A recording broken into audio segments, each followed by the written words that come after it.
I'm Brad. I'm Scott. Welcome to Curiosity. And we are here in Austin, Texas at South by Southwest doing a South by Southwest Takeover episode. And we're here with Jane Stricker. Jane, welcome to the show. Thanks, Scott. Good to be here. Stoked to have you. Yeah, it's going to be awesome. There's so much stuff that's happening here at South by. This is not your first South by Southwest, but you are fresh It's the Austin version of It's Not Your First Rodeo. Exactly. This is, you're just coming off a panel. How is the conversation around energy transition and climate broadly here at South by? It's fantastic. And I think, it's funny because I always used to think Moji at Semvita was the guy to bring into the conversation because it's a really interesting story, Semvita's story. But I think Tara has now replaced him as my go-to. Yeah, his sister is like crushing for that story because I think awesome. the journey that she's been on and the two of them together, I think it's a perfect example of somebody coming out of biomed, somebody coming out of energy. And it's an example of how the energy transition in Houston is going to play out so differently than it will in a lot of other places in the world because of the combination of the things that we have in Houston that just don't exist in that same combination elsewhere. That's an interesting point. I read a book a number of years ago called The Inevitable by Kevin Kelly, who's one of the founders of the internet. And he has these 12 trends, and one of them is called remixing. And this whole idea of remixing is you kind of bring these disciplines together that you wouldn't think would converge very nicely. It's like a fusion. And, as they do in culinary, you bring Korean and barbecue together, and it tastes even more yummy. And so I think Houston has so much opportunity for fusion of many different disciplines converging. Food, energy, all of it. Right? All of it, yeah. It's really beautiful. I love that. The talent remix that's available in Houston. I mean, we hear it all the time, like the density of engineers and scientists that are there, and there is just this diversity of skill sets, perspectives, capability that just seems like an incredible ingredient set. And then I'd just say, and add to that the idea that the business savvy that exists, we have the largest concentration of Fortune 500 companies based in Houston. And Bobby Tudor says it all the time. Houstonians are really good at when they see a dollar laying on the ground, they lean down and pick it up. And so I think the combination of the technical skills plus the business savvy really puts Houston in an outstanding position to be successful, and not just in developing the technology, but in actually commercializing and making a business case for it. We're all really passionate about Houston, and we all believe that Houston is in the pole position for being the center of gravity for the energy system of the future, whatever that looks like. I kind of want to ask you a question in almost like a little bit of a different angle, which is like, what are we going to do to screw it up? Like, what goes wrong? Like, if we don't get it done, what will have happened? Yeah, I think one of the things is the incumbent industry will not have acknowledged and recognized that what it's not good at is innovation. I spent 20 years at BP, and what they're really good at is defining processes and implementing processes to make sure things are done safely at scale. Yeah. What they're not as good at, and they do have some smaller business lines that are focused on ventures and launchpad and things like that. All these companies do. Sure. But they have to be humble and acknowledge that they don't have that inherent entrepreneur capability, that innovative capability. They really need to partner and be open about partnering with others. And sometimes that means putting down your competitive position a little bit to see what's possible.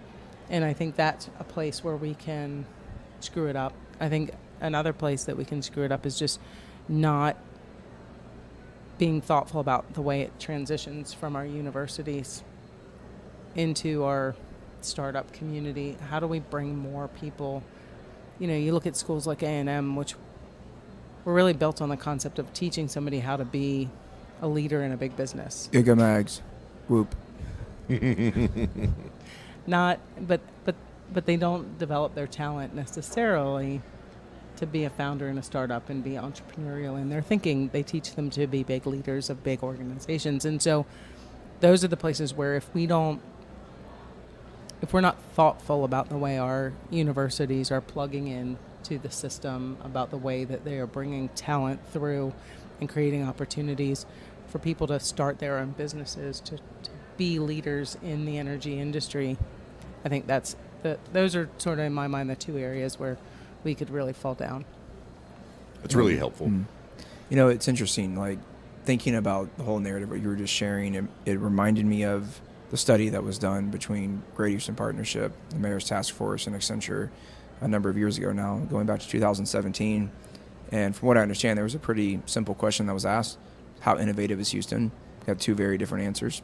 One group said we're the most innovative city on the planet, curing cancer at MD Anderson. We're going subsea in search of hydrocarbons. We're putting humans on the moon and rovers on Mars. That was the locals, of course. There was another group who said we were the least innovative city on the planet. And it was things like they were measuring it based on like venture capital investment and startup density and SDOs, startup development organizations, et cetera, right? What I've always felt like emerged from that is we're highly inventive.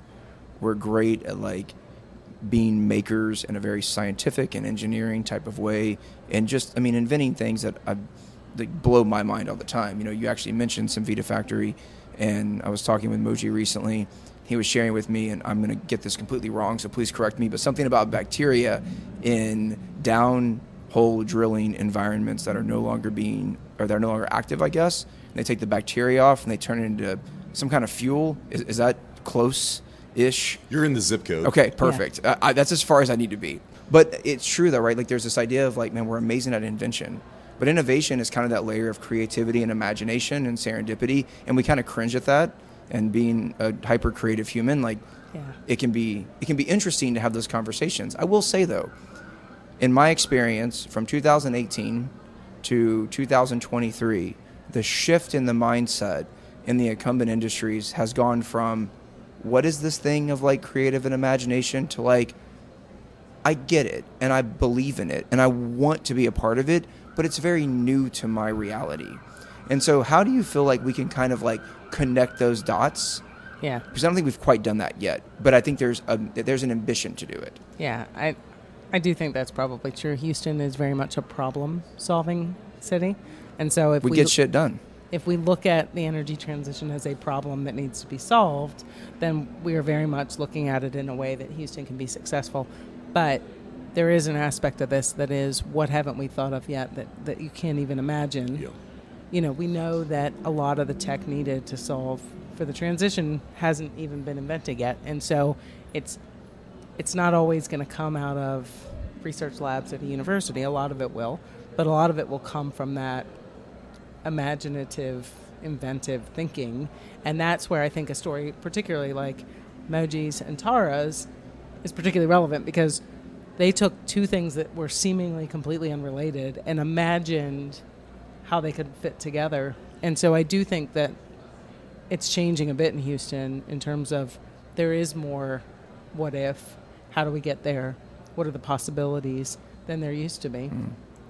I will say it's kind of funny, if I go all the way back in my career at BP to 2008, I was the head of innovation for retail marketing. And so in the retail business, cool. they really did try to embrace, and multiple times throughout my career, big companies tried to embrace innovation. But again, they try to put a process around it, which immediately almost negates having an innovation team, because you've then just applied a bunch of processes to it that just made it more complex. Well, and I mean, in this, as someone who's worked in innovation for many years, the spirit of innovation is destroy everything you know and you're comfortable with. And when you ask someone if they're comfortable with doing that, typically the answer is no, because it's going to completely disrupt your entire reality. And you really have to be willing to go on that journey as an entire brand or organization. And it's a very important journey. It's a necessary journey, but it's a hard journey. And, it gets into those conversations of like, why do you exist as a brand? How are you going to evolve? What's going to become your business? And, and then you ask things like, what are your infinite ambitions or boldest ambitions? And you get answers like profit, and you're like, we have a long way to go.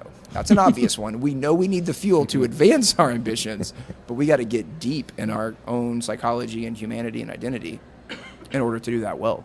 And I think that's that uncomfortable space we have to be more comfortable getting into. And one of the things that is an observation that I've had is sort of the activity set that differentiates energy companies is rooted in a set of activities that in a lot of ways are dangerous for humans to be in the line of work and that they're in. And so much of, hey, we should try something or experiment with something gets snuffed out of the front line rank and file of these organizations, and then they grow up and take on management roles and leadership roles in this environment, which is important, like having process around safety and other things. And so it's that mentality of what does it mean then to be a leader, and it's very hard for people to grow up in that environment and then sort of get into an office setting or an innovation setting and facilitate the psychological safety that's required for trying something new and trying something different. That's a hypothesis of mine as I grew up in petrochemicals and big companies, that there is this criticality of repeatability, safety, environmental focus, all these things, and you have to do the job the same way, the best way every single time, or else someone loses their life. No one's going to show up and be like, hey, I've got this new goofy way to do it. Like, and that's a hard thing to facilitate over time. But it seems like we're making a bunch of progress. Like, are there, like, what are some of the indicators in your mind, Jane, that Houston's on its way? Yeah. So I think there's several. I'd say all of those companies, absolutely 100%, first and foremost, are putting safety first, and they have to. Indeed. When you've had accidents, when you've had incidents, anytime you've had any type of a situation where people are put at risk, and I think sometimes people do forget that delivering the energy system that exists today requires people being there, doing the job, and putting themselves at risk every day to do that. I think we've moved so far away from the creation and distribution of energy as consumers that we don't really appreciate what it takes to actually get that energy to you. And so, I wouldn't want any of those companies to stop for a moment focusing on that risk, because I know exactly what happens when that happens. But what I would say is each of them are carving out parts of their business to really be able to focus on the more innovative technologies and solutions. And they are bringing in people from outside who are much more comfortable in that space at the even pretty senior management levels, because they're trying to get out of that thinking, at least as they're exploring what's possible. They're still operating their business with the same folks that do this day in, day out, and have been doing it for 30 years and understand what's happening. But I do think, in the same way that the safety culture started as a regulatory reporting requirement, if I think about my time when I first started with BP in 2000, understanding that you had to report on day away from work injuries and incidents and things like that, it started as a very specific regulatory reporting requirement, and it became a culture of, we care about people, and this is why we do business the way we do business. I think the energy transition will drive a same cultural shift. ESG right now is a metric to be managed and reported on. Climate factors are measures to be managed and reported on, and there are potential regulatory impacts associated with that. Ultimately, it will become part of the culture, and I think innovation will ultimately become part of the way they have to think about it, because we just fundamentally need to think differently about the way we produce and deliver energy to consumers every day in a way that allows us to do it with the least emissions possible. And I think they all recognize that they have to push their thinking to a place they haven't in the past. Jane, it's been lovely to have you on. Thanks for coming and hanging out with us for a little bit. We're all rooting for Houston. Appreciate your work. Well, thanks for having me here. It was great. Yeah, I really appreciate you hanging out with us. Let's continue to make energy that subtle hero of the journey that advances humanity onward. It's very important for society to modernize and be more equitable and have the impact that we all believe in. Thank you. Boom. Boom. Boom. Thank you for listening. Join Brad and Scott next time on the Curiosity Podcast.